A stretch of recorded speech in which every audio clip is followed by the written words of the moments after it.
मित्रांनो नमस्कार, मी सुरेश गुटे ग्रामीणवाडी या यूट्यूब चॅनलवर पुन्हा एकदा मनपूर्वक स्वागत करतो.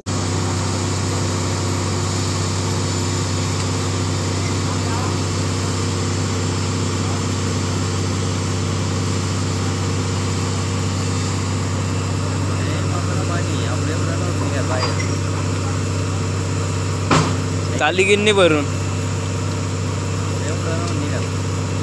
मित्रांनो आज आपण आलो कालिदास दादा पवार, मुक्काम पोस्ट चाकरवाडी, तालुका जिल्हा बीड हे आहेत शिक्षक.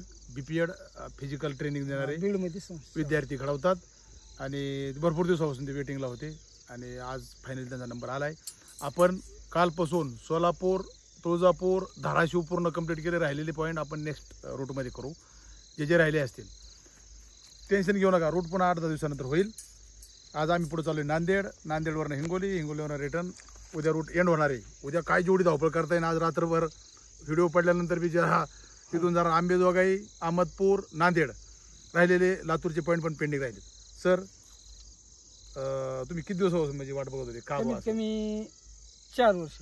हे 4 नाही झालं, 4 वर्ष झालं मी चॅनल बघतोय. 3 वर्ष नाही पहिला तुम्ही पहिला चॅनल तुमचा होता 2022, 23, 24 म्हणजे 3रं वर्ष संपलं, 4थं सुरू झालं.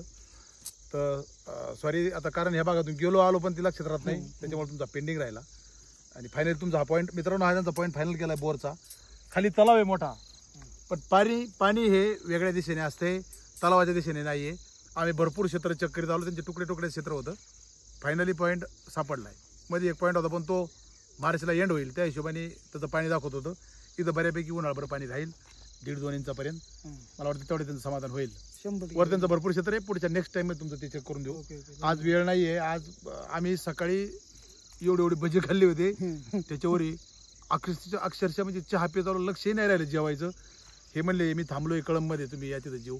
तिथून आम्हाला म्हणले इथं इथं इथं इथं आम्हाला लांबपर्यंत आले. शेवटी यांचं अन्नदान आहे संध्याकाळी. चला मित्रांनो, पॉईंट सध्याची परिस्थिती बघा. या दिवसामध्ये काय होतं तारांचं तुम्हाला थोडी मी त्यांची हालचाल दाखवतो. हा सेंटर पॉईंट आहे ना, पॉईंट फायनल केल्यानंतर सेंटर पॉईंटला येताना तारा उचलल्या बरोबर. तारा उचलल्यानंतर कुठलाही बोर असो, आता इथं केर्शिंग असं थोडा पायी तुम्हाला लांबावा लागेल आहे की नाही. आणि कुठलाही पॉईंट असला, पॉईंटला आल्यानंतर तारा पाठीमाग गेल्या, पुढं आल्या, पाठीमाग गेल्या आणि पुन्हा पुढं दाबण्याचा प्रयत्न केला, पण ते काय रिफोर्स झालेले नाहीत. याच्यावरून काय समजायचं माहिती आहे मित्रांनो, तुमचे जे 12 महिने चालणारे पॉईंट मी सांगतो म्हणून नाही, तुम्हाला हे चेक कुठं करायचं. जे 12 महिने चालणारे पॉईंट येतं ते जर 1.5 इंचाच्या पुढे चालत असतील तर ते तारा मागे राहतील. 1 इंच चालत असतील तर त्या सरळ राहतील आणि त्याच्यापेक्षा कमी असेल 1/4 इंच, अर्धा इंच, अंगठ्या एवढं असं होईल. जर ड्रॉप होत असतील तर मार्च नंतर तुमचा पॉईंट 0/0 चालतो. हे 100% तितकं खरं आहे. तुम्ही चेक केल्यानंतर तुम्हाला जाणवेल. मी सांगतोय म्हणून नाही, नक्कीच चेक करा. पहिले तर तारा पकडण्याची प्रॅक्टिस व्यवस्थित करा. आता पुन्हा आपण काय करू, रिपीट सेंटर चेक कसा करायचा ते फार महत्त्वाचं आहे. तुमचे झालेले बोर बी तुम्ही कसे चेक करायचे. हे जे त्याचं क्रेशिंग असतं, पंप असतो आणि तो पंप किती दिवस उन्हाळभर चालत असेल. आता हे 12 महिने चालणारा पॉईंट आहे. हे बघा, तारा पाठीमाग गेल्या, पुढं आल्या, पुन्हा पाठीमाग गेल्या, पुन्हा प्रेशर देण्याचा प्रयत्न केला पण त्या काय पुढे गेल्या नाहीत बरोबर. ह्या म्हणजे जवळजवळ 1 इंचाच्या आणि 1.5 इंचाच्या बी पुढचं पाणी उन्हाळभर राहील. आता यांचे आपल्याला रिपोर्ट येतील, व्हिडिओ येईल. उन्हाळ्यात यांचा एक व्हिडिओ टाकू ज्यावेळेस रूट राहील. मे महिन्यात व्हिडिओ टाकू याचं पाणी किती आहे. तर मित्रांनो 12 महिने पाणी शोधणं असेल तर नक्की तुम्हाला हा प्रयोग करावा लागणार आहे. हा प्रयोग करायचा असेल तर त्यासाठी प्रॅक्टिस करावं लागणार आहे. प्रॅक्टिस करायची असेल तर तुम्हाला थोडा वेळ द्यावा लागेल, व्हिडिओ समजून घ्यावे लागतील. आता माझ्या बसची बात राहिली नाही. आम्ही डे नाईट काम करतोय. दिवसभरात 4था नाही तर 5वा पॉईंट बळच होतो. गुडघे जायची वेळ आली. मोठाले क्षेत्र आहेत धाराशिव सारख्या ठिकाणी, बीड सारख्या ठिकाणी 15, 20, 25 एकर एवढा प्लॉट चेक करायचा. ते जर तुकड्यामध्ये असेल तर भयानक परिस्थिती. तर तुम्हाला सगळ्या लाईन चेक करून दाखवतो. आता हा पॉईंट झालेला आहे म्हणजे लाईन. आता आपण काय करू, पूर्वेकडून पश्चिमेकडे जाऊ. चाललोय. ही एक लाईन सापडली. तारा पुढं आल्या, पाठीमाग गेल्या, पुन्हा पुढं दाबण्याचा प्रयत्न केला पण त्या कुठं राहिल्यात माहिती आहे का, 1 इंचाच्या आसपास आल्या बरोबर. सेम गोलाकार आकारामध्ये फिरायचं. ही दुसरी लाईन लागली, पाठीमाग गेल्या, पुढं आल्या, पुन्हा पाठीमाग गेल्या, पुन्हा त्या पुढं आल्यात. म्हणजे जवळजवळ अर्ध्या इंचाच्या आसपास पाणी. 1 आणि हे अर्धा किती झालं, 1.5.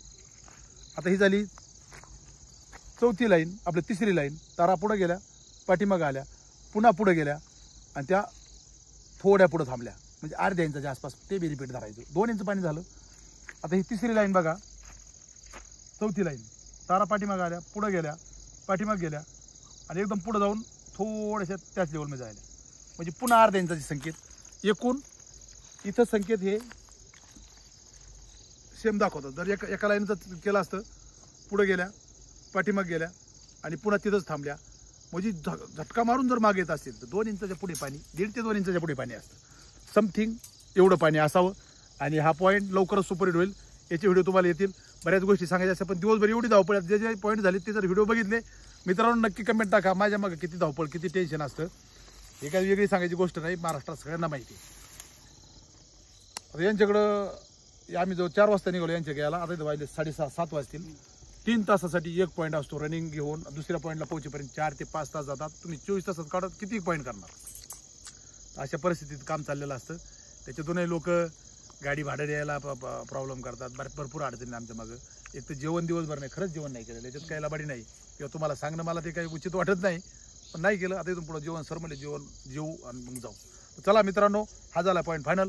भेटू उद्याच्या भागात. उद्याचा रूट नांदेड आहे पक्का. नांदेड, हिंगोली, परभणी काय होईल जेवढे घेता येईल. जाता जाता रात्री 2 वाजले तरी ते पॉईंट फायनल करीत करू. तर जे व्हिडिओ पाहतील फार काही फोन करू नका, लगेच आरामशीर करा फोन, आणि उद्या सकाळी करू शकता किंवा दिवसभर काय करू शकता, पण फार परेशान करू नका. चला मित्रांनो, सर काही सांगायचं अजून? नाही, ओके. इथपर्यंत आलात, माझा पॉईंट काढून दिला त्याबद्दल खूप खूप धन्यवाद. भरपूर वाट पाहावी लागली, भरपूर प्रेम मिळालं महाराष्ट्रातून, त्याच्यामुळे येणं होतं. काय बऱ्याच दिवसापासून मी यांची वाट पाहतोय, पण त्यांचे अचानक बरेच नंबर बंद पडले. नंतर यूट्यूब चॅनलच्या माध्यमातून दुसरा नंबर सापडला, परत फोन केला, परत योगायोगाने भेटले आणि नंतर आता हा माझा पॉईंट फिक्स केलेला एकच आहे. फोन बंद आहे, कारण त्या फोनवर जवळजवळ एका दिवसामध्ये 1000-1500 वर कॉल आले आणि मला बोलायला सुद्धा आहे ना, त्याच्यामुळे तो बंद केला. कारण ते लोकांचं चला मित्रांनो, ज्यादा घाई गर्दी न करता जसा जसा वेळ मिळेल तसा फोन करा, पण ज्यादा काही फास्ट फोन करू नका, त्रास होतो. आणि सगळ्यापर्यंत पोहोचू. आता रूट सुरू झालेले तर धमाकेदार रूट सुरू करू आणि सगळ्यापर्यंत पोहोचू. पेंडिंग जेवढं आहे तेवढं सगळं कंप्लीट करू, मग नव्याने सुरुवात करू. चला मित्रांनो, आजच्या भागात एवढं. भेटू त्याच्या भागात. नमस्कार, धन्यवाद.